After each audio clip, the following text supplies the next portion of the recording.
I'm going to break down the most practical ways to get in and out of the machine, get it going, etc. Also, if you have a hood on your jacket, put it up, because if you pull on it while you're on it, it's uncomfortable. So there's a seat belt here. It's got 3 buckles. I've never really found any reason to not use the longest one every time. Nobody's getting that low for the vast majority of people. So you're going to push up on the frame here. See where my feet are there? And then there's a little section there where it opens up for your foot to go through that middle part.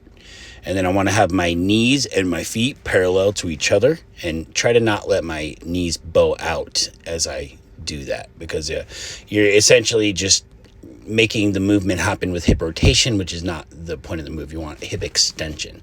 We also want to make sure that we are doing a really good job of pushing primarily through our heels, which the platform being angled that way will do that for you, but I still like to do that.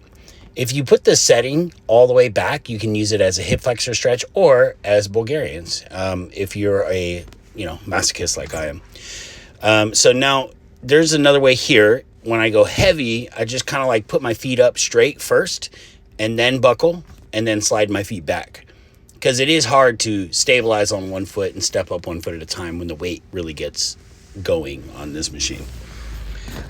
So I'm going to also break down a superset that I really like, which is hip thrusts and lunges. Typically, when I do lunges with this, I want to step a little farther than I am right here, causing the hip flexion to be higher, which will create more hip extension. Now, this is definitely a more quad heavy lunge because they're shorter. It's going to cause more knee flexion extension rather than hips. But anyways, if you are a fan of pain, give that a shot.